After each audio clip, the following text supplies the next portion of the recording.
Poland. So as you know, disinformation is a very popular topic nowadays, and Europeans know that sometimes they can find it online, and 70% of them think that they know when they are misled in information provided online. And I'm presenting data because I'm the head of the team of analysts in this department, so numbers are important for me. And then over 80% of Europeans believe that this information is something problematic, but is problematic essentially for all the democracy in the European Union. And why is that important, and why fighting disinformation is so important nowadays, and what we can do in NASC and all together? So I will present you some narratives that we as a team find out after the year of war in Ukraine. So my team is working on daily basis from Monday till Sunday, from 7 till 10 p.m. On Polish media sphere, in social media, only in Polish language, in open sources, of course. And we find out during the first year of war, internal and external narratives that, of course, they've got the main goal to disrupt the discourse, to implement some new narratives in our minds, and to bring some chaos in Poland. And of course, we can see that main topics are connected to bringing Poland to war, or discourage military support, or even discourage the support from society to refugees. And then you can follow key narratives that are visible in Polish infosphere. Then they are mainly dedicated to help for Ukraine, help for Ukrainians.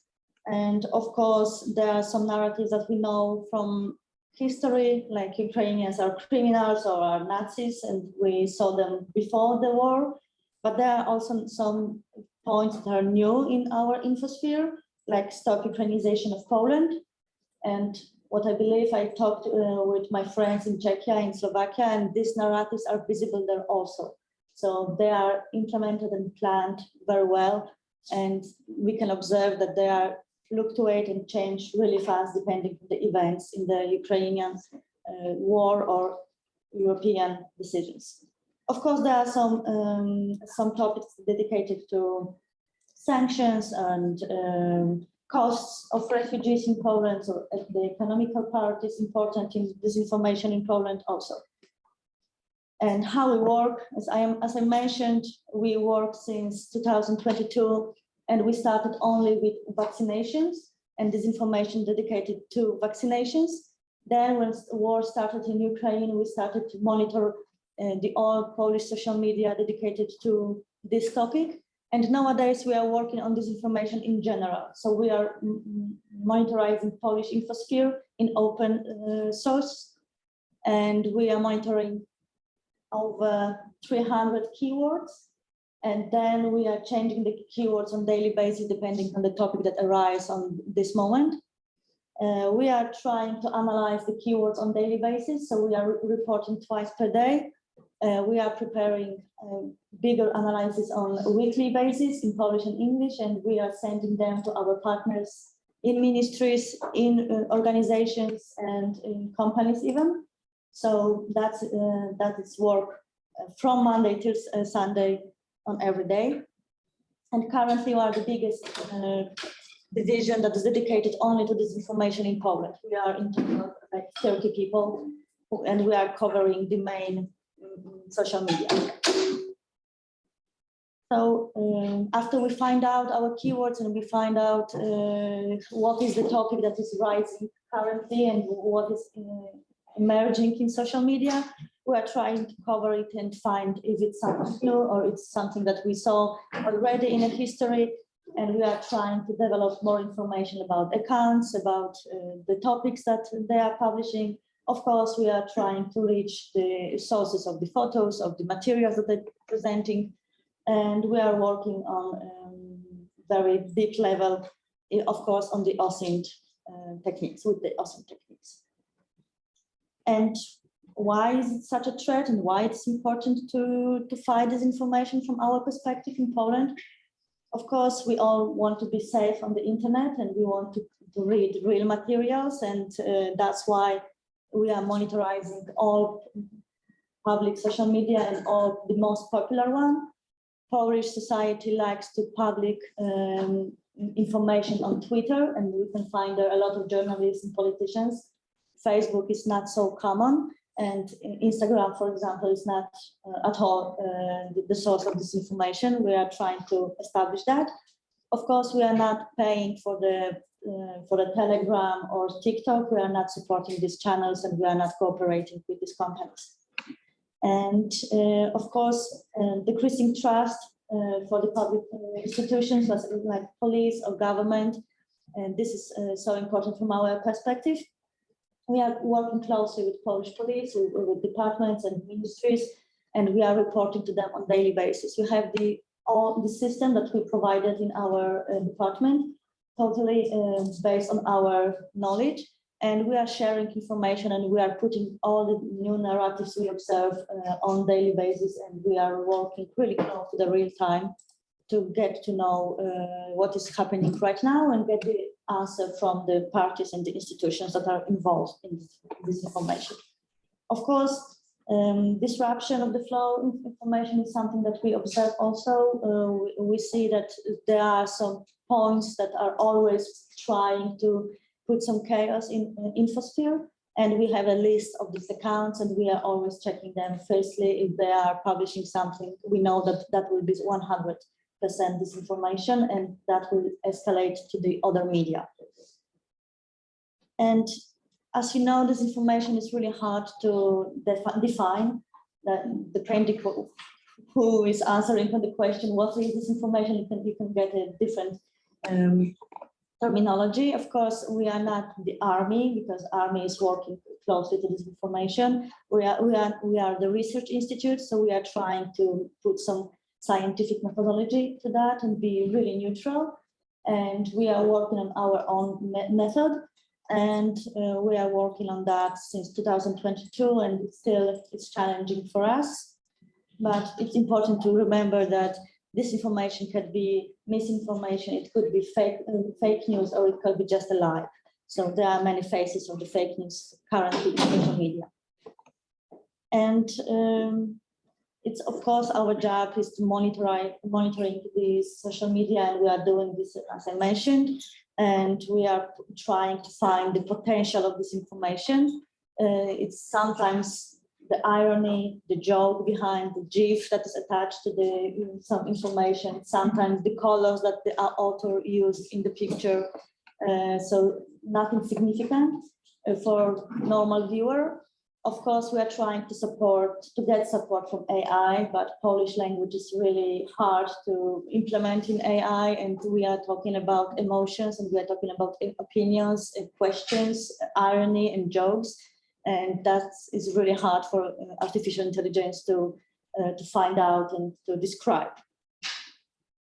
And maybe you know some techniques that are used in the information, but please let me show you some with examples.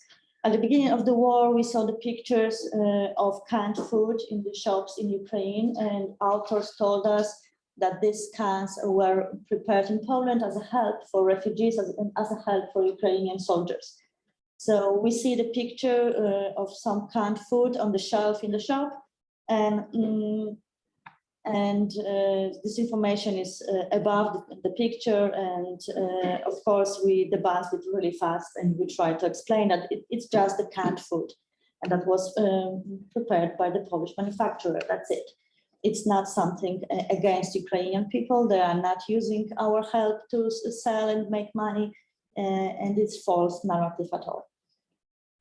At the beginning of the war, we saw the huge attack of bots on the Instagram. And as I mentioned before, Instagram isn't the place that is so disinformative nowadays, because it's more about selling products and your image. That's why there are not so many narratives. And at the beginning of the war, we saw that there were new accounts dedicated to smaller cities in Poland.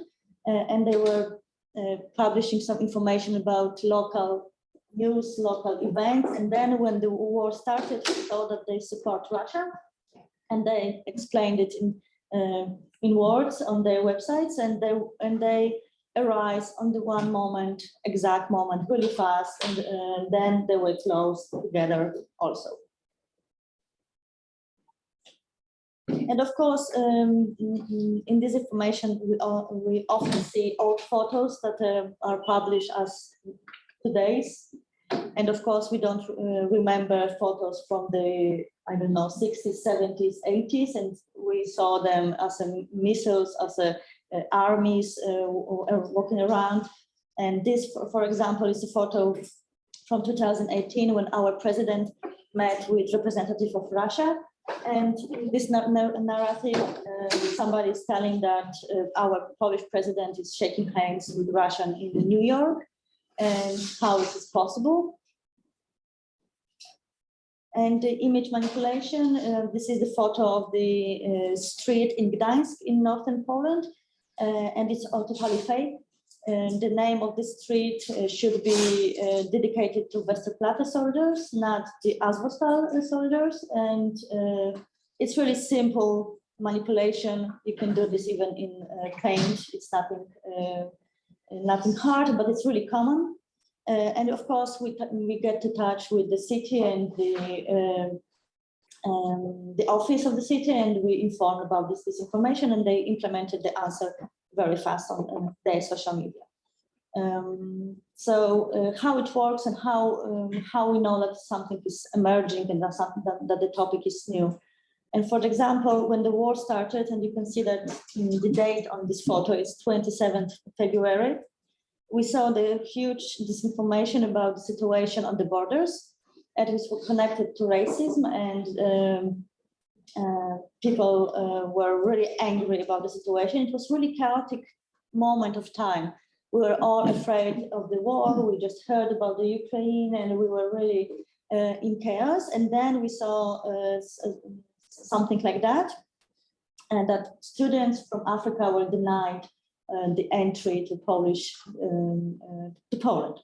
So we notified borders and ministries, and we saw that this news was shared by CNN in other mass media. So it wasn't nothing local or small. It was the hugest media outlets in the world, and it's published fake news publications. It published fake news and published fake people even.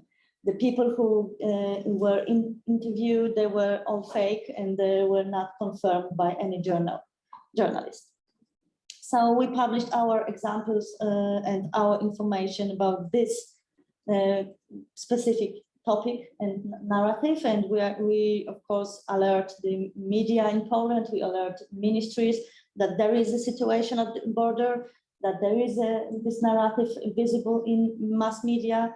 And what is really interesting, it wasn't dedicated to media in Poland.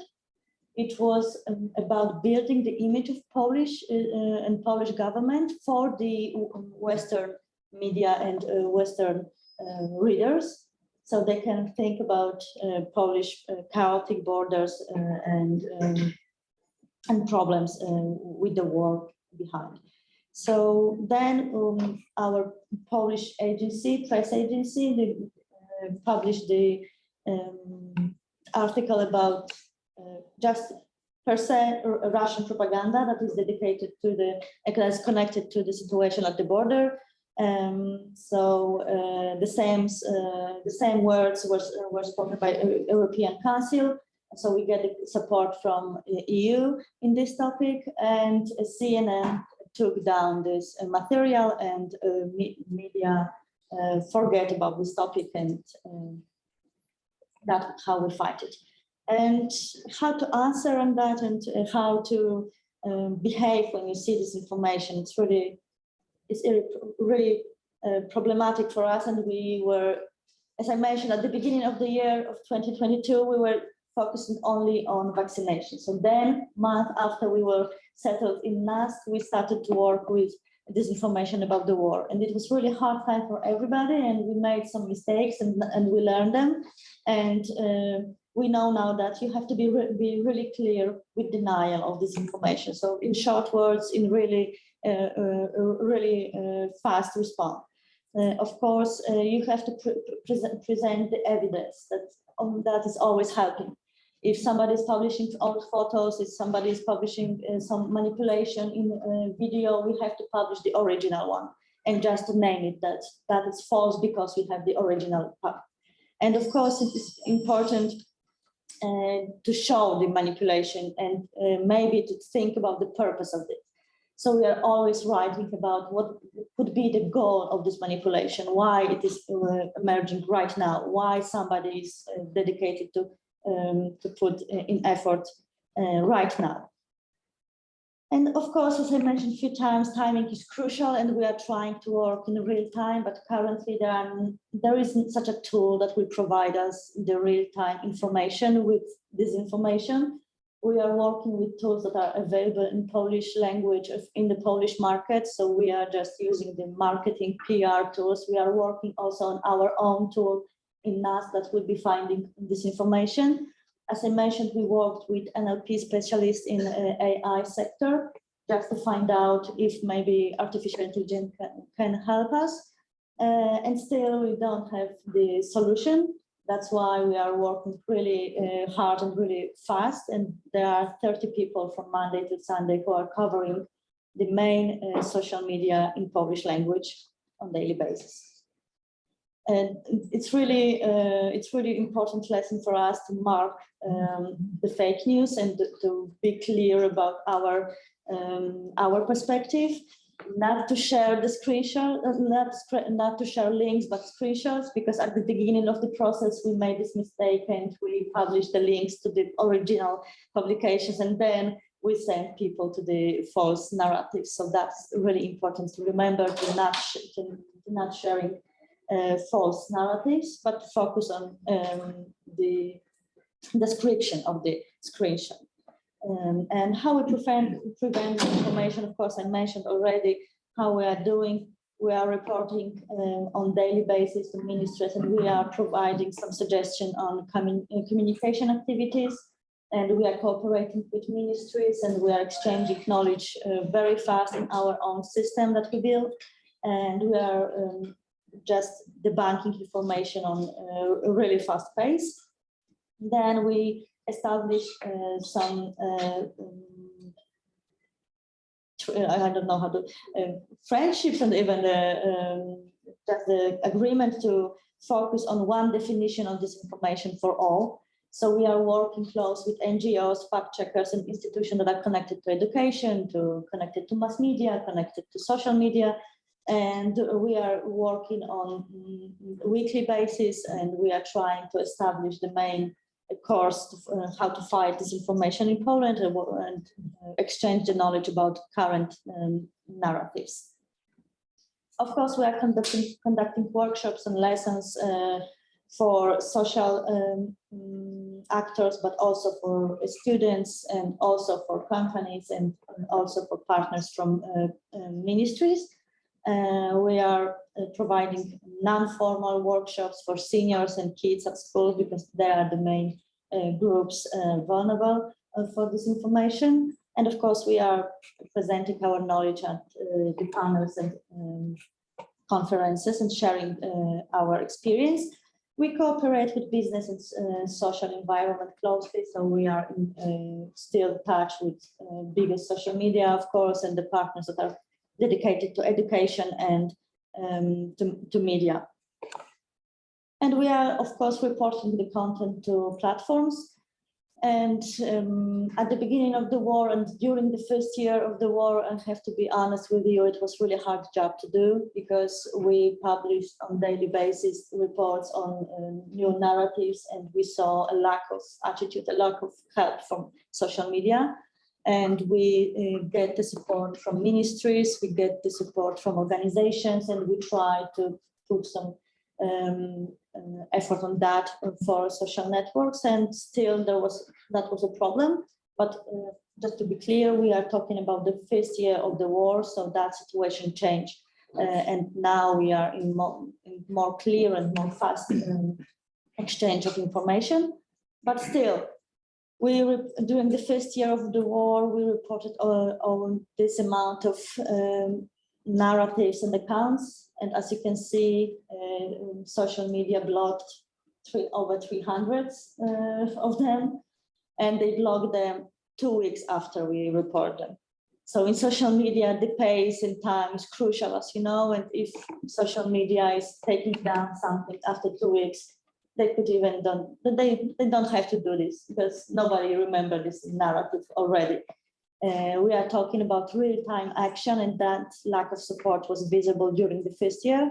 Nowadays, we establish close cooperation with social media. We have our own channels to put in this information, and we see that they are working really closely on taking care of about them.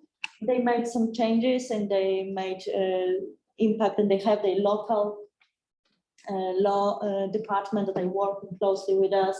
And we try to put more information, because when we send information in Polish, it's sometimes for social media it's not the first language for them. For example, Twitter isn't visible in Poland, and we don't have the representatives of Twitter in Poland, so we can't talk in Polish about Polish narratives. We have to translate them into English and describe why this narrative is such a problematic.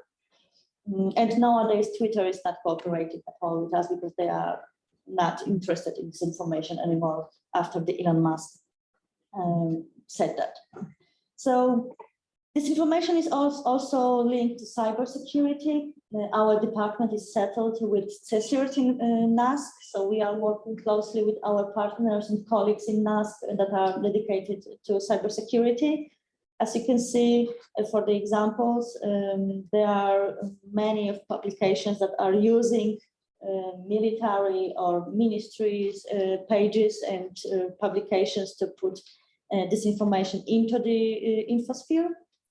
So, for example, this is dedicated to army, and this one was the governmental institution dedicated to refugees, and there was the new technique of QR codes, and it's nothing easier to publish and to print the page with the QR code and just to implement false narrative into social media. And then we've got some emails that were looking like our administration. And we saw even these signatures of ministries below sometimes, and we saw they are really well made. At the beginning of the war, we saw that this information has this lack of understanding of Polish language. There were some grammar problems or others, and nowadays, thanks to artificial intelligence, that problem is solved, and we see that this language really was boosted up, and we saw a lot of comments, even in, I don't know, this portal dedicated to gossips, for example.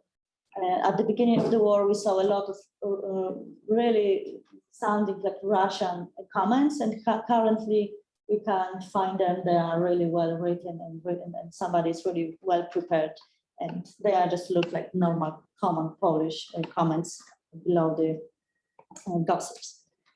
So at the end of my presentation, I would like to ask and leave us with this question: whose job it is to find this information? Because as I mentioned, we are working closely with many parties, and we are working closely with ministries. We are the Research Institute. We are working with social platforms. We are working with media, with universities, with students, with elderly people, and we still don't know who should be responsible at the end of the day to take down this information from social media. Social media, they provided their own regulations, and we have the own regulation in Poland, and we've got the own regulation in European Union. So it's important to have the one voice and to have this settled once. And thank you very much for hearing me.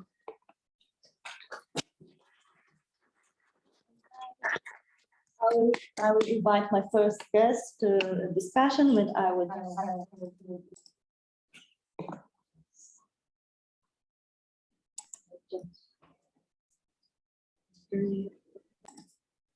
Is your sound on your laptop? It's speaking. It's a speaker.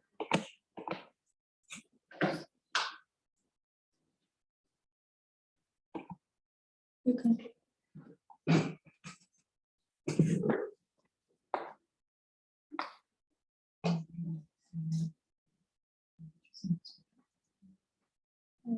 next speaker will be.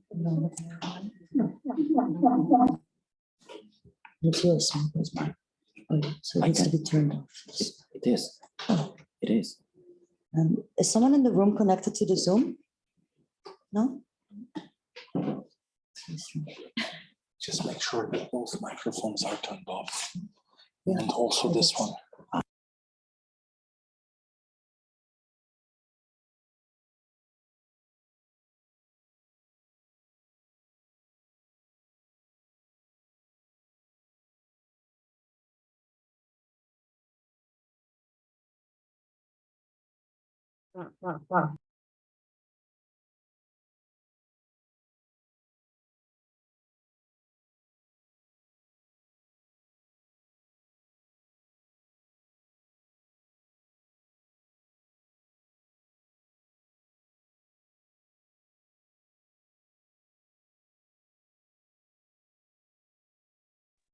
One here in the room who, can you hear me, please?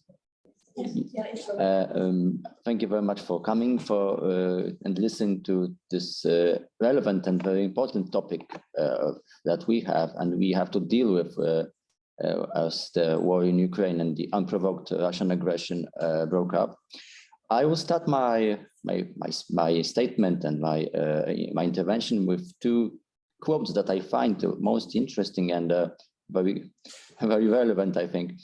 By Garry Kasparov and Winston Churchill. Garry said that the point of modern propaganda isn't only to misinform or push an agenda, it is to exhaust your critical thinking, to annihilate truth.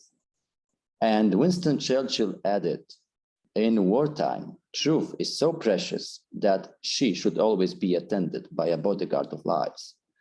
And I find them very relevant because as what my colleague Marfa said before, this information here is not only about cybersecurity or disinformation in some common sphere, but it's happening here and now, and it touches upon what is happening beyond the eastern border of my country and thus of the European Union as well. And unfortunately, cybersecurity and IT specialists are unfortunately soldiers in a completely different field here, without cannons and rockets, but with precisely targeted tools of cyber aggression. And Ukraine and Poland have been affected by disinformation on social media very, very hard. Disinformation campaigns are aimed at changing the perception of events related to the situation in Ukraine by, for instance, inducing panic and fear in public opinion, antagonizing Ukrainian war refugees towards the Polish society. And the events in Ukraine have taught us clearly that disinformation can concern facts and opinions. Therefore, harmful opinions that mislead and provoke aggressive attitudes or behavior should be stigmatized just as false information is. And the use of opinions, speculations, rumors to mislead should be properly flagged and combated. And this is what we do. In Poland, we focus on building an effective mechanism that is focused on detecting and combating harmful phenomena, both internally and internationally. And I will present you, first of all, the internal part of this mechanism. One of the important examples is that we have created the so-called Cybersecurity Fund.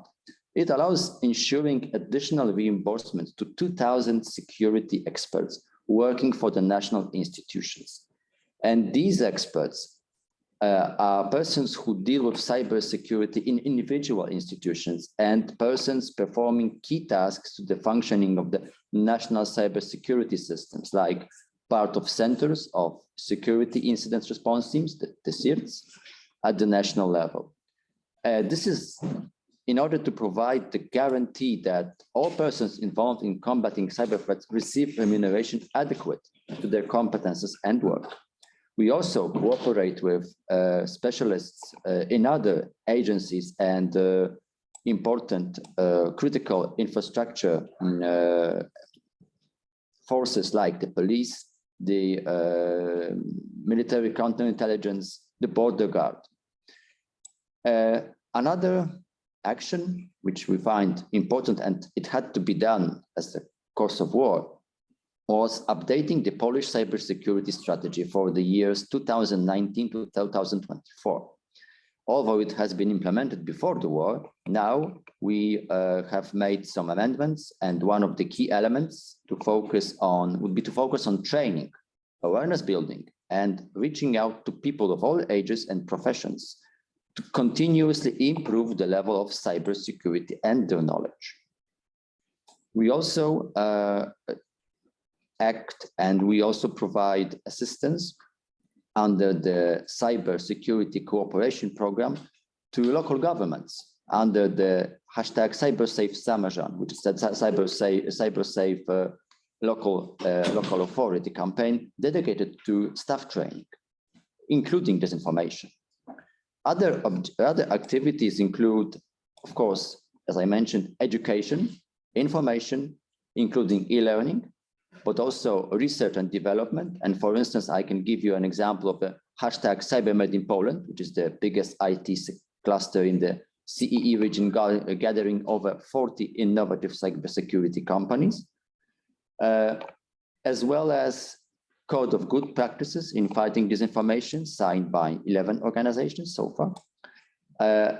Another important issues are the activities provided by our good colleagues from NASK, hashtag turn on fact checking, run by NASK experts, providing support for internet users in verifying information on social media. And another initiative by NASK, hashtag enable verify profiles on Facebook and Twitter. They debunk untrue information circulating online and point out disinformation activities. Also, NASK prepares and develops periodic reports on disinformation in social media. They are also sent to European External Action Service, the European Commission, the European Parliament, and they are placed on the EU Rapid Alert System platform, as well as, of course, sent bilaterally to like-minded countries and diplomatic posts abroad. Coming to international actions, I can provide you with a couple of examples. A quick response just when the war broke up on the 24th of February, 2022. On the 27th of February, we have signed a joint letter with prime ministers of Poland, Lithuania, Latvia, and Estonia to large online platforms, Google, Twitter, Meta, and YouTube, asking them to be more vigilant and asking them for concrete actions towards the spreading disinformation. On the 8th to 9th of March, 2022, we have signed joint declaration of ministers for European affairs, a joint appeal in the digital sector, also asking for concrete actions to be made vis-a-vis disinformation. And on the 16th of March, 2022, we have also signed joint letter of ministers for digital affairs of Poland and Ukraine to Meta and Twitter. And as my colleague Marfa has said, the special responsibility for online platforms is the key issue here, because the people who could be opinion leaders, politicians, journalists, have special responsibility for the published content that is sent on large social media platforms, because the outreach is enormous. Therefore, we have reached internet platforms with concrete proposals and asking them precisely to do the following: effective analysis and search for disinformation content, more efficient path for verifying reports, fast procedures of reporting harmful content, and joint educational incentives. And the most precious issues here are too slow reaction to harmful content, not enough reliable fact checkers, and the lack of interim measures on content. Fact check first and then publish. And to conclude my statement, I can provide you four lessons actually that we have learned in fighting the field of disinformation without cannons and guns. First, you need to respond quickly and appropriately to disinformation content. Second, social platforms have a huge role to play. Third, educational campaigns and responsible media actions are necessary, including flagging and reporting disinformation content. And last but not least, we should also increase the number of experts working on this issue. In Poland, we do it bravely, but also we know that there are places where teams are limited in number, yet they achieve fantastic results. So we should take care of the education of experts and the real exchange of knowledge between them at the operational level, not just beautiful presentations and declarations. And finally, we need to deepen the discussion on disinformation, which today is very superficial and applies to bots, fake news, or trolls. We need to devote much more space to this phenomenon in strategic documents. We need to accustom society to the essence of the problem and to show them that it's not about censorship, but about protecting our collectively chosen values. And ladies and gentlemen, my final word would be by recalling the French writer Vladimir Volkov wrote in his book entitled The Setup. This book is from 1982, which is the same years as I was born, which he called the current phenomena, like we call disinformation. Disclaimers are quickly forgotten, but lies remain.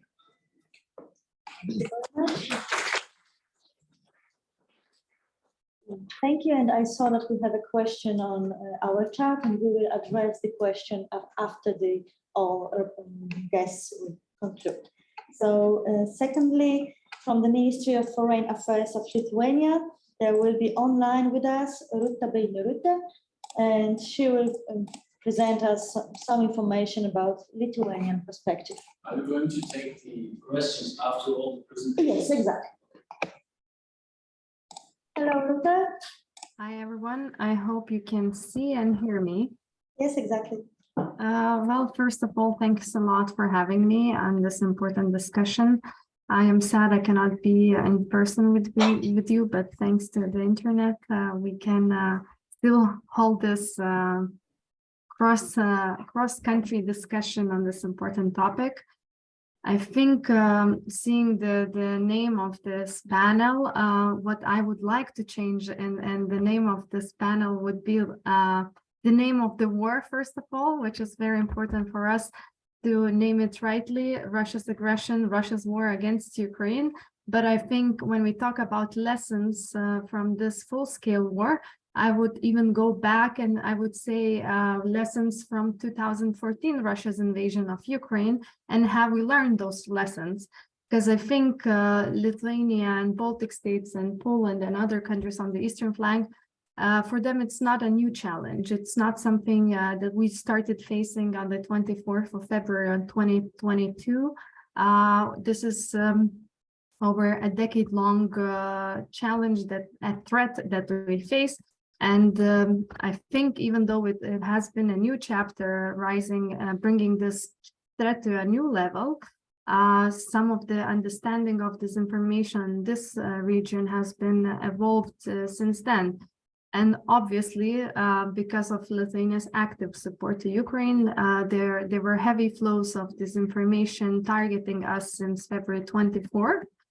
But it was exactly back in 2014, but when it was recognized in Lithuania that it's a pressing national security, disinformation is threatening our national security, and we have to have adequate response to this threat. So it was back in that time when our Lithuanian government and civil society efforts were mobilized to counter this threat. And strategic communication structures, as it is, started appearing back in 2014, 2015, when Stratcom units started appearing on key institutions such as myself, representing Ministry of Foreign Affairs. So I think what is different this time, it is that something that we knew since 2014 and the Baltic states and in the eastern flank, that disinformation is a threat. I think this view is being acknowledged more and more.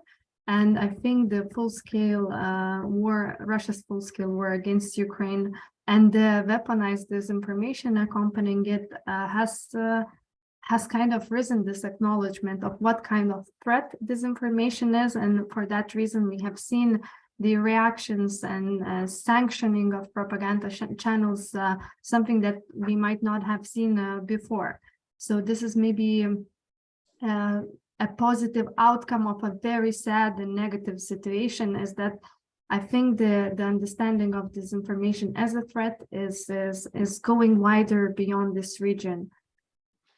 And I think what also is sad realizations that even over those years, we have heard such a ridiculous Russian propaganda claims, and we thought that we have seen the lowest of the low of Russian propaganda. But I think it was, we have seen that the Kremlin has proved us wrong. The absurdity and cynicism of Kremlin's deceits and trying to conceal war crimes proved to have no bottom, basically. So in very short, I think it has been for us a security threat, and it continues to be so. And as the first speaker very well said, I think our perspective has also been that we first need to aim to disrupt disinformation campaign to limit its negative impacts. So be it taking down disinformation content from social media platforms or suspending propaganda channels because of their genocidal rhetoric and so on. I think Lithuania, because of the long history of building strategic communications, we were rather lucky in this situation that we had the measures, we had the legal measures to respond adequately since the very beginning of Russia's aggression against Ukraine. We had the legal measures, as I said, to suspend propaganda channels for their disregard of our national legislation. So I think this is the very first step that we need to aim, and for that reason, I think the EU has taken a really serious step sanctioning those propaganda channels as well. It is not less important that we invest in a long-term goal of all of us in resilience building, investing in education, investing in media literacy and media and information literacy. Also, measures like debunking or pre-bunking. What I'm also happy about, seeing that disinformation is becoming a really well understood threat by Lithuanians, and the latest Eurobarometer showed that 82% of Lithuanians support suspending Russia state-owned propaganda channels on the EU level. So meaning that is 8 in 10 people understand what these channels are and why we need to suspend these channels, for what reason. And I'm glad that this number is not just high this time for the Baltic states, and Poland is the first, by the way, with 89%, I believe. But in the whole EU, it's a majority EU citizens support this measure in response to Russia's aggression against Ukraine. It's 67% of EU citizens support this measure, and this measure is widely supported in the countries that also have a long history of freedom of expression and so on. So something that also previous speaker has mentioned. I think one of the goals of ours has been for a long time to prove that this is not needed. This is not somehow challenging freedom of media. This is actually to protect freedom of media.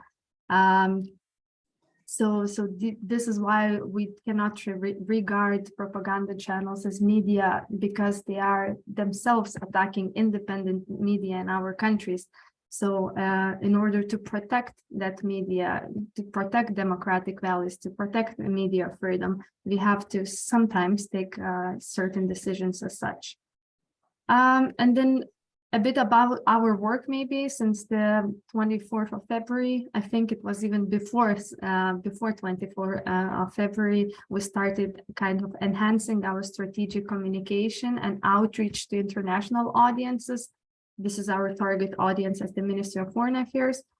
We started enhanced communications with an aim to increase support to Ukraine's sovereignty and territorial integrity, and this continues to this day. And our strategic communication was mostly twofold. It's first, foremost important to support Ukraine and advocate for more support to Ukraine from our partners, and also support Ukrainian strategic communication efforts. And second, I think very important, it's to continue exposing Russia's crimes and Russia as this aggressor. That's why I wanted to also change the name of the panel, saying that Russia's war against Ukraine is a better term to expose the crimes that it is doing at the moment in Ukraine. So in general, I would not say that Lithuania faced some unique or new narratives, not unique narratives in terms of Russia's full-scale invasion of Ukraine. I think this is very much in line what you have been talking about refugees, and that we take care of refugees at the expense of our citizens and so on, trying to portray us Russophobic and so on. Not something that surprises us, unfortunately. And I want to highlight maybe last year we did a cross-national study between three NGOs of Ukraine, Poland, and Lithuania, in a format called Lublin Triangle, where three analytical NGOs studied disinformation narratives in three countries and their resilience building in those three countries. And one of the key takeaways was that the Russian disinformation goals are the same in all three countries. It is to instill society's doubt in the future, to undermine trust within groups, and also discredit international cooperation and solidarity. So a lot of narratives were the same, maybe some sub-messages, smaller like scale messages were kind of specified for each country. But other than that, we see that the goals and the playbook being used is not somehow very different. So I think this is also why we need joint responses to this threat as well. But I have to say that in the last year, I think what was different, it was that the rhetoric of disinformation was more aggressive. It was very threatening rhetoric, even threatening of military attacks against Lithuania for certain decisions that we have made in response to Russia's aggression. And as I mentioned, as always, Lithuania was portrayed as an aggressive and Russophobic state. And Lithuanian armed forces that do monitor the hostile media infosphere have seen that the highest levels of hostile information in 2022 was actually in January and February, which shows that Russian propaganda, they were prepping for this, and they were prepping their audiences for its war, and also kind of already coming with justification of its aggression. So I think I can finish up maybe with some lessons and challenges that we have seen, and we continue to maybe talk about them in this format as well. I think it's very in line with the previous speaker. It's that disinformation is beyond communication channel. We used to see disinformation as just about the false content or fake news, as we called it very popularly. It is not about that anymore. It's not just that someone misled in their message. It's actually orchestrated activities that are undermining our security. So we have to also think about that disinformation, in particular when it's coming from external actors, poses a threat to our democracies and security of our societies. Therefore, we need adequate responses to this threat.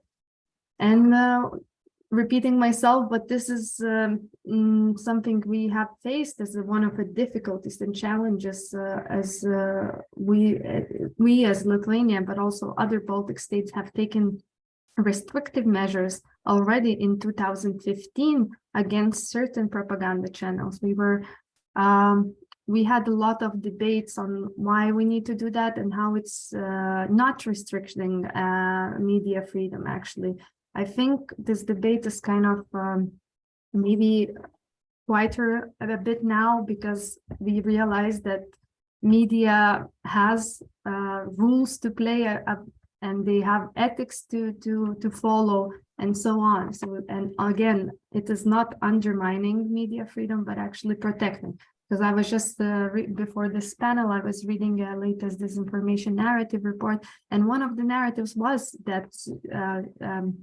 portraying Lithuanian systemic media, not showing the reality of the situation, what's going on in Ukraine. So it's actually targeting and attacking our independent media just like that. And I mentioned the need for adequate responses, and that we have them to safeguard our societies at all times. They need to be quick and effective to first disrupt and very important, imposing costs on perpetrators that are misusing our infospheres to undermine our security. And now what we have see, and I think it continues to be one of the biggest challenges, is that faced with restrictions in the EU, in the West, Russia is looking for other fertile ground for its narratives that try to gain support for Russia-led policy of the world and so on. And I think we really must look beyond our horizon at those narratives and try to expose Russia as much as we can in those other regions that Russia is trying to be the main actor shaping their opinions. And something that also was mentioned by the previous speaker, and actually, Marta, you posed a good question, whose job it is to counter disinformation. I like to say that it's everyone's job, and everyone has a role to play. And the Lithuanian perspective is that it's a cross-sectoral challenge, and it's not just the Ministry of Foreign Affairs or Lithuanian Armed Forces dealing with it, but it's a cross-sectoral challenge, and it needs to be seen as such, where everyone has, including civil society, has an important role to play. But very importantly, and I think it's going to be talked a lot in this panel and other panels in this event, it's social media platforms, online platforms having their role to play, because it's really important that they understand they have. Although I want to say they do understand that it's their job to protect their users from manipulative activities.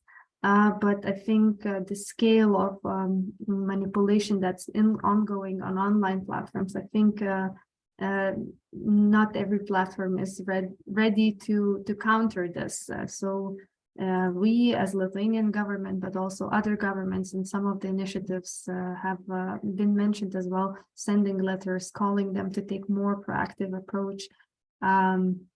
I think it is very important, and we continue to also bilaterally to be in talks with certain platforms as well on how they can make their platform safer and more secure for their users. I think I will stop here now, and if you have any questions, I'm happy to take them afterwards. Thank you very much.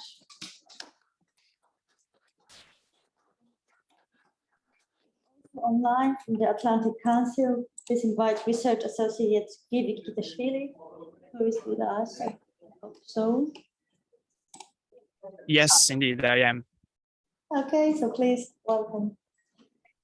Thank you so much. It's been really incredible conversation so far, and I'm really excited to be part of this. First of all, apologize if you have some background noise as I speak, because I have to join from the public spaces. I'm in a transit.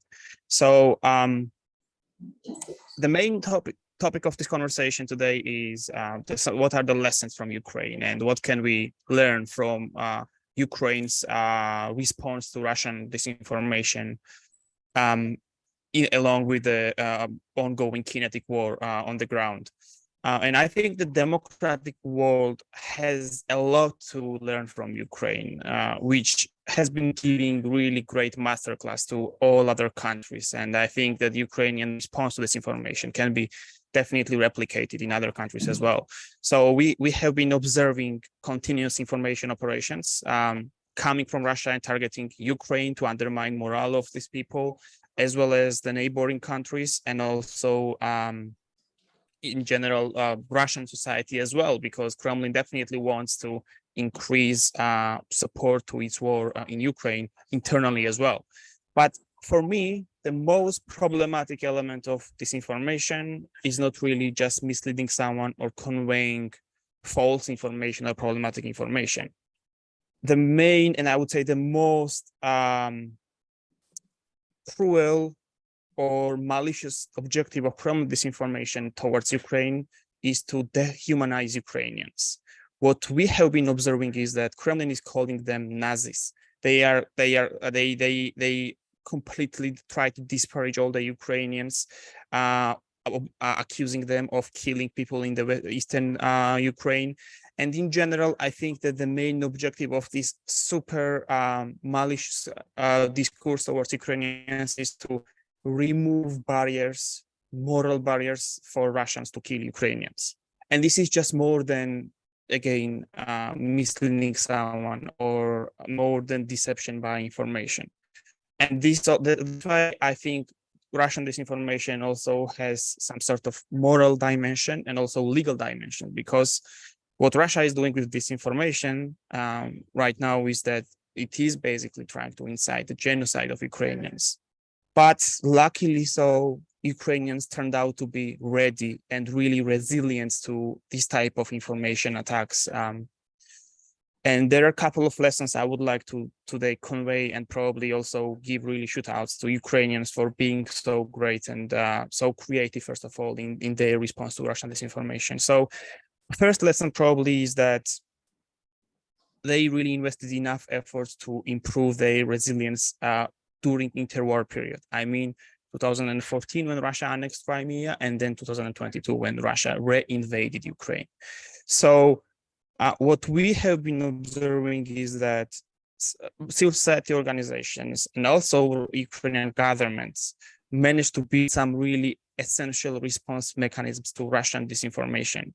And there are so many organizations right now in the civil society sector working on disinformation. And so some of the well-established organizations also try to repurpose their work and focus on disinformation. That was really crucial to improve resilience, to educate our citizens.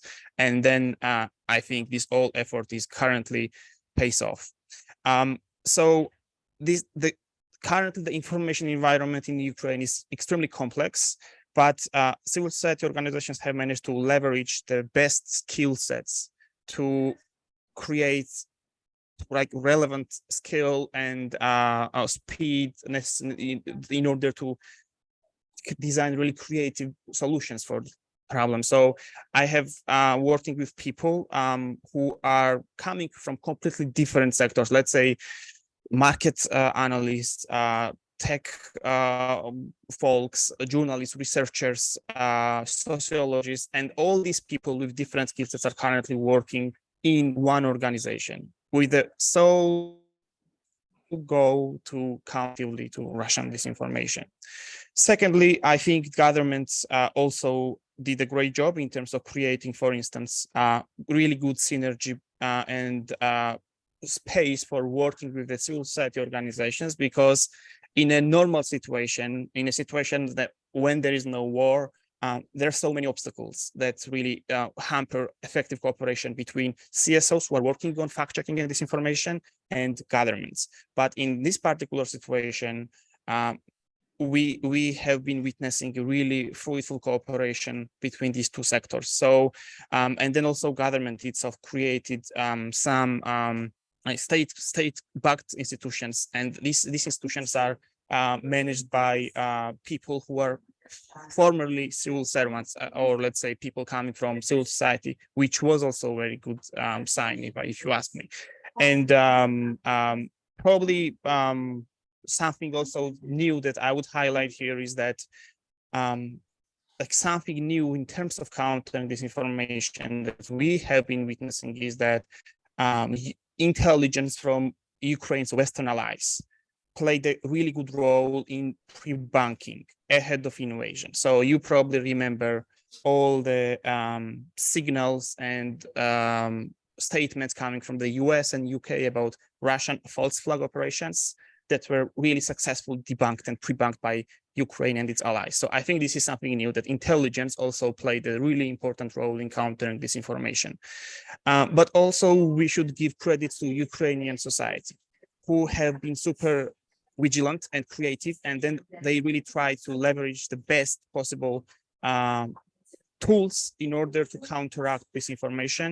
For instance, when they had faced some really cruel war crimes in Russia, and they really felt defenseless, they really raised their voice, and then the world got to know what's going on in Ukraine, which was very crucial for resilience again, and for the fact that people actually around the world are really well aware of what Russia is doing in Ukraine as well. We also had many citizens-driven initiatives. For instance, North Atlantic Fellows Organization, which is a Twitter-based community and doing a great job in terms of trolling Russian disinformation, like the actors, and they have been super open and inclusive. So it's really easy to work with them, and I think their impact is really big. There is one thing that I think didn't really work, and this is basically Ukraine's attempt to talk to Russian society, because probably you remember all the efforts and attempts, and at the initial stage of this invasion, and then these attempts came from Zelensky and other Ukrainian authorities who tried to talk to Russians and explain what their country was doing in Ukraine, but it didn't really work. I don't think that this effort really reduced Russians' support to the war or played any important role in terms of changing the government's behavior in Ukraine. So I think that was a failed attempt, and also through probably futile hope that it would change much. But yeah, otherwise, I think that Ukraine has been really doing amazing work. We at Atlantic Council published 2 flagship reports on February 24th this year, so 1 year after the invasion of Russia. And we basically decided to look how Russia tried to justify its war by building up on some of the most important narratives that are, let's say, cornerstones of Russia's disinformation. And we looked at 2 periods. One longer time frame was from 2014 until 2021, and more specifically December 21. And then the second time frame was more intensive period when Russia actually started military buildup around Ukraine in December. And then we looked at Kremlin-controlled media outlets and their publications in the last 70 days ahead of invasion. So the analysis of around 10,000 debunks done by Stop Fake and EuroDIG showed us that Kremlin has been pushing 3 main narratives from 2014. And these were basically narratives that Ukraine military and some voluntary forces were really brutal towards people living in Eastern Ukraine.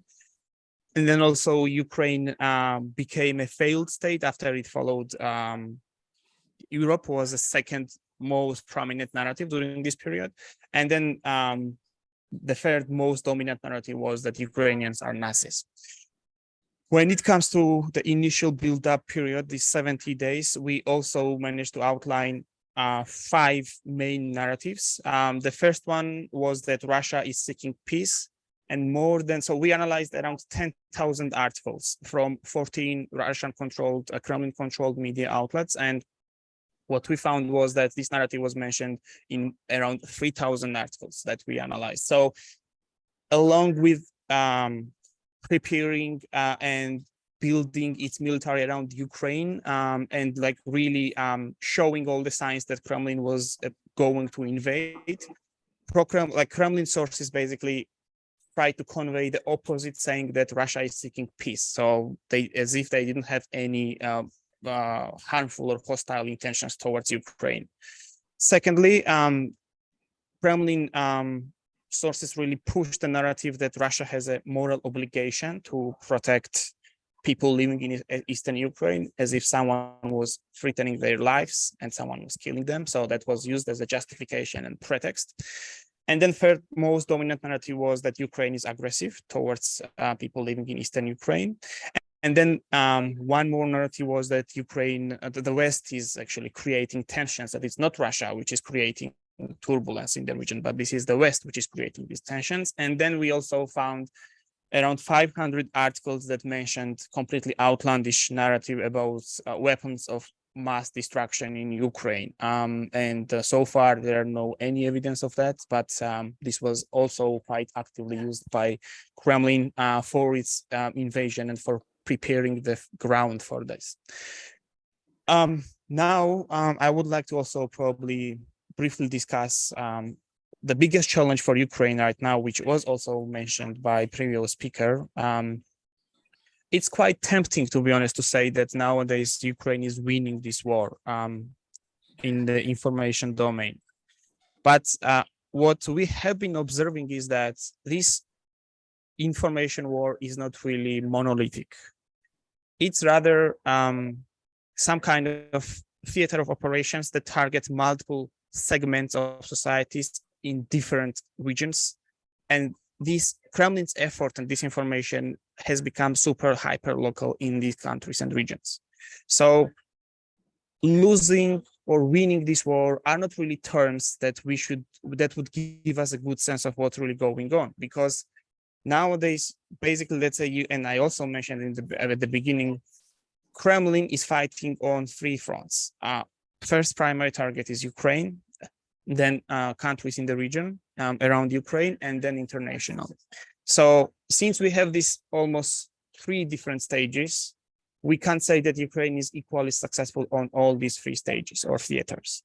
So, the problem is that, let's say, Russian propaganda and disinformation infrastructure remained almost untouched in, let's say, South African countries and in Latin America.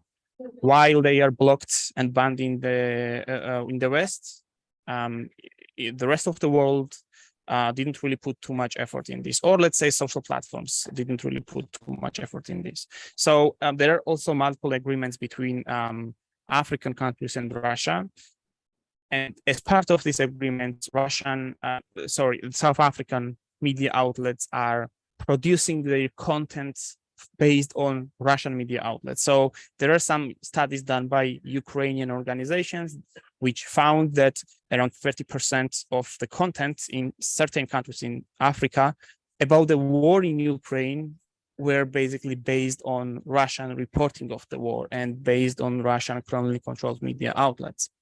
So I think Ukraine has a lot of work to do in other countries, and we already see a really large-scale efforts and then visits of the Ukrainian authorities in multiple countries where they try to explain the real nature of this war. So Kremlin has been successful in certain countries to present this war as a reaction and response to Western colonialism. And this is, of course, very sensitive topic for African countries, yeah. But then problem is that, again, this is a framing of this war as if Ukraine has become West's colony, and now West is also trying to subjugate Russia. Is the narrative that Russia is basically nurturing to the societies in these countries, which were affected in the past with colonialism, right? So I think Ukraine needs super active strategic communications, and also to understand the fact that it's not enough to work on your audience. It's not enough to work on your partners or with your partners. It's also very important to work with the rest of the world, which kind of take more or less neutral position in this war, but they can also significantly affect Ukraine's reputation internationally. I think that's it on my side, and happy to answer your questions. And once again, thank you for inviting me, and it's a great pleasure to be part of this conversation today. Thank you very much. And we have some questions online, and this is the time for the discussion. So if you have any questions, we will answer them. But firstly, please let me start with this one online. So we have the one question dedicated to disinformation spread by the members of the Polish government. So maybe I will start, because as a research institute, we have a neutral scientific method of fighting disinformation. So we are not focusing on the parties or government or non-governmental actors. They are all actors for us, and we are working on reports on these topics connected to the politics and current events. And we are working on disinformation from different sides. And we have some examples of that, and we were criticizing some words of the ministry, some words of the governmental parties, of the politicians from different sides. And it's often really tough not to go into the conflict between parties or between politicians. That's why we are not focusing on emotions or the conflict per se, but we are trying to find this disinformative narration and focus on, I don't know, misleading data, misleading photos, or something false public in public sphere of social media. So from our side, there is no difference between journalists, politicians, or just the user that has no name in the internet. But maybe Przemysław would like to join. Yes, if I may, I just add to that what Marfa has just said very well. Well, we as the Ministry of Digital Affairs do not tell anyone to block a particular post. Just to be clear, the Polish government does not spread disinformation at all.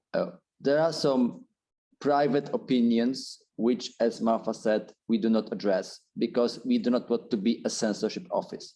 Freedom of expression is a freedom of expression, and it has its rights. So we also know that the disinformation, the term disinformation, is not a harsh term. So we are not talking about illegal content here. Here is, therefore, we think that these posts that were mentioned are published on social networks. So they have their own regulations and their own moderation teams. And it is also for them to judge this particular content. So we should also have that in mind. Thank you. Okay, maybe some Lithuanian perspective of your action? No, okay. And we can go further to the second question dedicated to the combat propaganda and disinformation in Russia and Belarus. And I know that Lithuania is active in this sphere, so maybe Rita, you can express yourself and tell us more about the actions. Yeah, I'm happy to take this one. It's what I like to call $1 million question. How to reach Russian audiences when there is a vacuum of channels. It's a hard one because we are discussing with lots of partners. So how to do that? Belarus is a bit a different case. I think it's not so isolated in terms of information channels. And we have a lot of Belarusians living here in Vilnius now, and there is independent media still functioning in exile or so. So I think, speaking of media, I will say that this is the most effective what we have now and what we can do. We have been hosting and providing a safe haven for lots of Russian independent and Belarusian independent journalists here.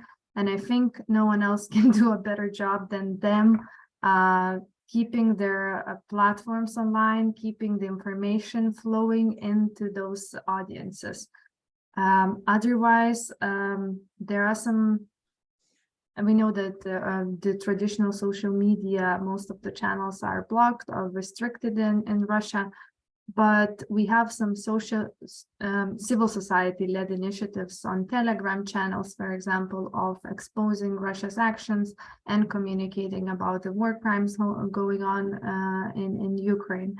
As a government, we are not engaged on a Telegram channel, but we try to, certain embassies try to establish their Telegram channels, but I have to say there was not lots of interest on following following disinformation. That's why we are rather relying on first supporting independent media and also on our civil society efforts to do so. Thank you very much. And maybe Gili can put something from the wider perspective. Yeah, I'll just quickly jump in, and I just want to reflect on what Ruta said about independent media. Definitely, I think this is one of the remaining channels to reach to people living in Belarus and Russia, but there are also some concerning updates coming from this country. As I speak, independent journalists and people working for these outlets. And then problem is that their audience is decreasing in both Russia and also in Belarus. There are a couple of reasons, but the main reason is that people in these countries are tired of reading political news and especially about the war. So what these media outlets and also probably people who support the media outlets need to do is to find innovative ways how to retain audience and also potentially, of course, increase.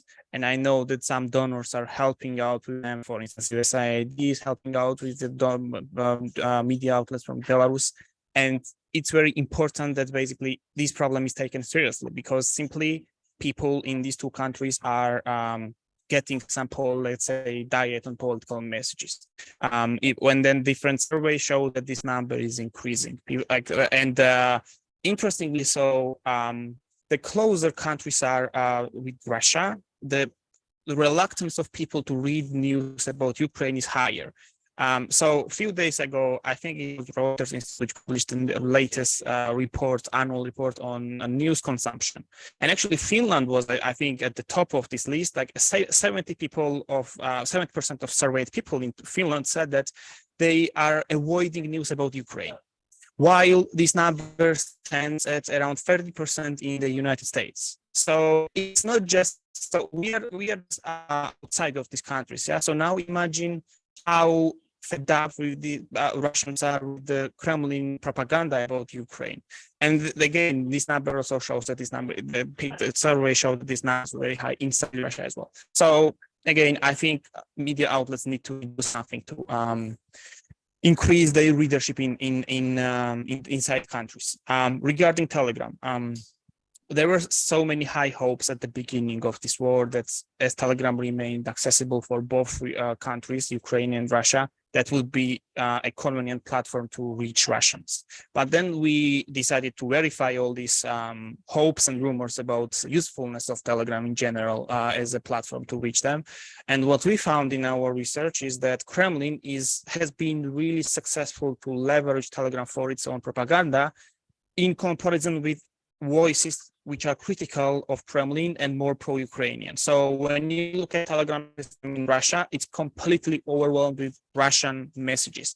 Kremlin has been very successful to control its narrative in Telegram as well. Again, there should be some new, more creative approach, I think, from people who care about explaining the truth to people living there, to how to use Telegram better in order to increase readership. But in general, I'm a bit skeptical in terms of both, let's say, platforms, Telegram and also media outlet being efficient to reach out people living in these countries. That's my take on this. Thank you very much. And from the Polish perspective, I would tell that we, of course, working closely with independent journalists also, and we prepared the report about the war in cooperation with the independent journalists from Belarus. And we are monitoring and focusing on Polish disinformation in Polish social media, but we are always asking to join us at the conferences or events that we are preparing regarding disinformation. So if there are any civil society, NGOs or journalists that are working independently in Poland, and there are many of them, and we are always asking them to join us and to put their information and update their knowledge. And now it's time for questions from the public. And please, okay, you were waiting. Okay, thank you very much. My name is André Mancia from Portugal. I work in cybersecurity and AI. One of my biggest wastes of time is fake news, because as you can understand, things like fake news, things like phishing, any other related thing, has one single objective, which is to gain something out of this information. Now, this is not new. Some of the panelists actually mentioned that we've seen an increase. We need to focus on this. This is actually wrong in my opinion, because throughout the whole of history, we've had this information. Most wars, 99% of the wars were fought based on this information. Religion was based on this information.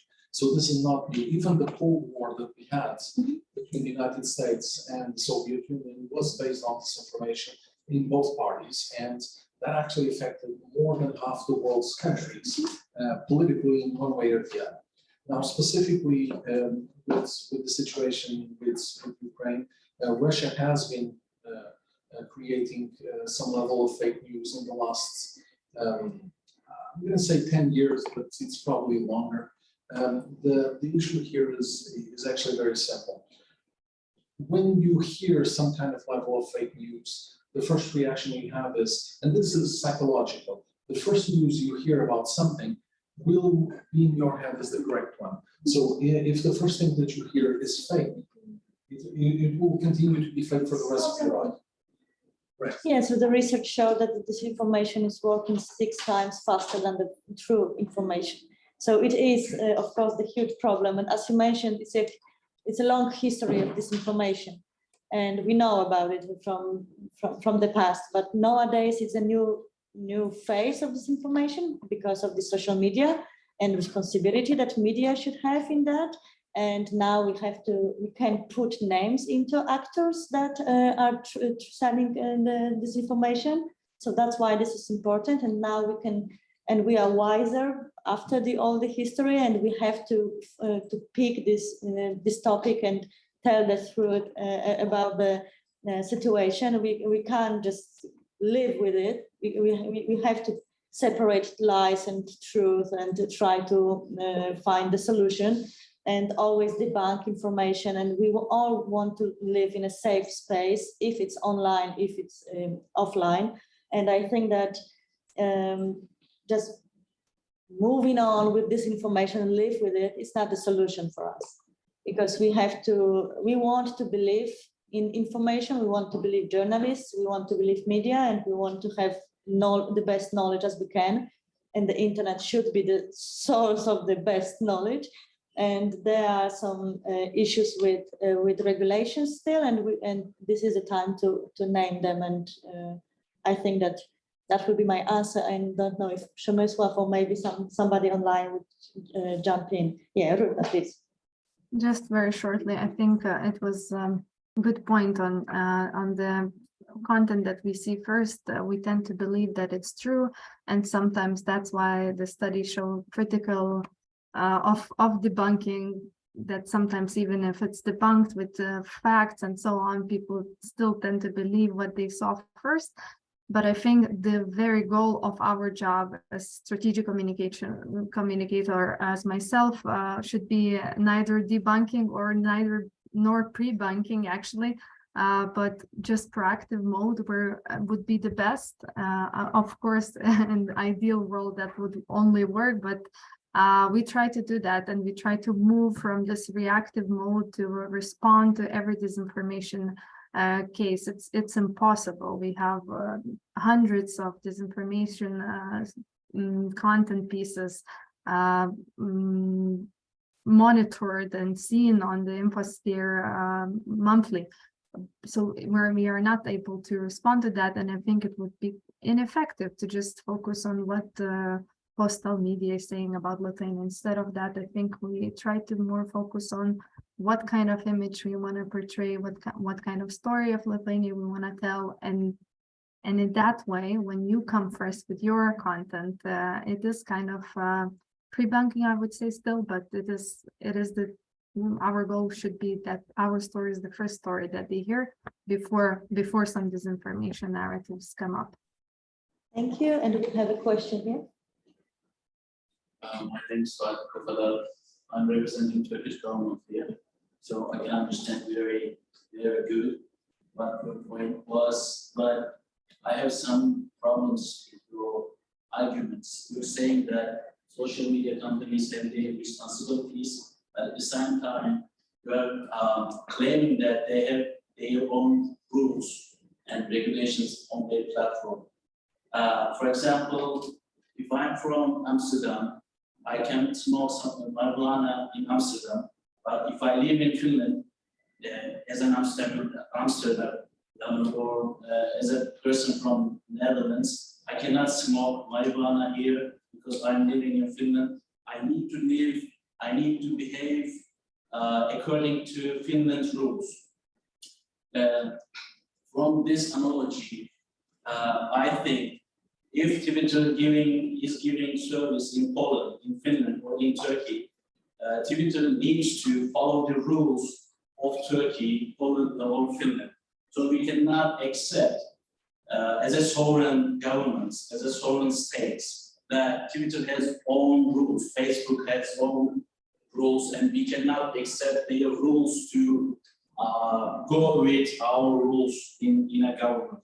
So what do you think about the sovereignty problems and the global village analogy, according to your arguments? And the other point that I need to put forward, do you have a rule or, let's say, laws that classifying disinformation as a crime in Poland? No. So when you say something about disinformation to social media companies, do they ask you who decides disinformation? Who decide this is a disinformation? Because we have this problem in Turkey. When we say something about disinformation to, for example, Twitter, they are objecting it and they are, let's say, asking who decides this. And in Twitter, for example, I'm putting forward Twitter in the first place because we have very much problems with Twitter according to our rules. So I'm wondering your arguments and thoughts about the sovereignty problem. Okay, so I think that this question should be asked to social media platforms, not for us, because we are the institution that is fighting disinformation, and we are in the same position as you in this fight. We are just politely asking them to do something for us. And we established some cooperations after a year and a half. And now we have the short way to go to them and ask them to please kindly look at this. I know that they made a lot of effort and they established some moderators and new regulations, and they cooperate with our local NGOs. And these NGOs always verify everything that we're sending them. So they've got their own verification, and sometimes, and that's why sometimes something we put as a disinformation, for them it's not, and it's not always the best communication, the best cooperation between us, and we see the times and not on our side in this fight, but still it's important for us to do this and to report this officially and have this data that we did something and we established. Of course, we have our method and working, and we got this escalation points that we are monitoring, and so it's everything based on our knowledge and method that is research based, and it's nothing that we think that we know that we have our method that's showing that this is disinformation, that this is problematic, that this will spread around, and we ask kindly for support. And please. Exactly at the moment when we are talking here, pro-Russian trolls are disseminating information in social networks. I'm from Georgia, and therefore I know the topic very well, because we are all time partnering with social trolls, all the time. And I think there are, and about country, in one country mafia may be allowed, in another country mafia is forbidden. So it depends on the development of the nation. I think we need one general strategy in region to battle with social trolls, because social trolls see it as normal work. They get paid for it, and they just throw and swallow the information everywhere. And maybe it is better to think one regional strategy welcome this, because otherwise they are just individually get paid and they disseminate anything. How they will get. Exactly in this moment when we are talking. And we are talking about ways and they did because they are working. And I think we need one strategy. That would be great if we will have one strategy for all European Union and one voice in this area, because it is important, especially for the countries which remember Russian aggression before and the communism era and how the propaganda really worked. And we have some slightly different perspective than Western countries, I can tell. But I think that we are working or getting there, and the law is always behind the actions that are in social media, and that's frustrating for us also. And we would like more responsibility and more action from, of course, regulations in countries and the European Union and politicians and so on. But it's like the one body. It's all combined and all is working together. Disinformation, information, media, platforms, governments, societies. And we have to be on track with one goal. And it's really difficult because in every country, the goals look slightly different, especially in election time, for example. So I would like to have the one vision and one goal. And I know that Georgia is struggling a lot, and we heard a lot from NGOs and from employees from there, and we're exchanging knowledge and we are working closely with many countries, and we see that there is a need, and we need to find a solution in fast pace. Yes. Yes, because they have, Russians have the same strategy. Oh, they are, I think. I think answer would be good if we have also the one strategy. The problem with the disinformation that it's always ahead of us. We don't know where the next narrative will be, what they will use for us. And we can, of course, try to find out what it will be, and maybe artificial intelligence will help us one day. But nowadays we are always behind. So we can just prepare society that this is our field, that this is how media looks. Don't believe in everything. Prepare yourself for more. And the last question from the lady is. Thank you very much. I'm Asana Puput, I'm media and I would like to thank you all for very useful and interesting discussion. And first of all, to say Ruta from Lithuania for your correction, because it's really full-scale Russian aggression against Ukraine, and this war is really began in 2014. And I would like to say that Lithuanian President Poroshenko ordered to block Russian social media in 2017. A lot of Ukrainian activists were against this position, and our organization was among them, was in censorship. We are against censorship, but I have to say that the scale of disinformation in Ukraine decreased significantly since that time. But my question is, just now you said that you have no good communication with administration on Facebook and Twitter. Facebook is the most popular social media in Ukraine just now.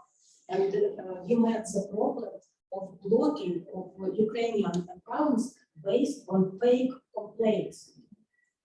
Even governmental account with information about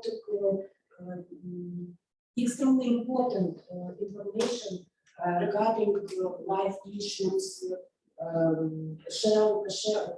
sharing, flooding, soil. Did you analyze this problem? Oh, we didn't analyze this problem. Something new I heard about it, and it's really, we need to take care about that topic, I think.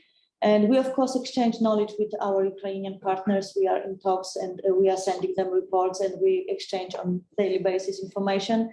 And of course, in any time of support, we are here for you, and you can count on us if you need any support. We have some connections with Facebook, of course, and with other platforms. I saw data from Google, and they are really proud of themselves, and data was really nice, to be honest, and they are acting really wisely and fast.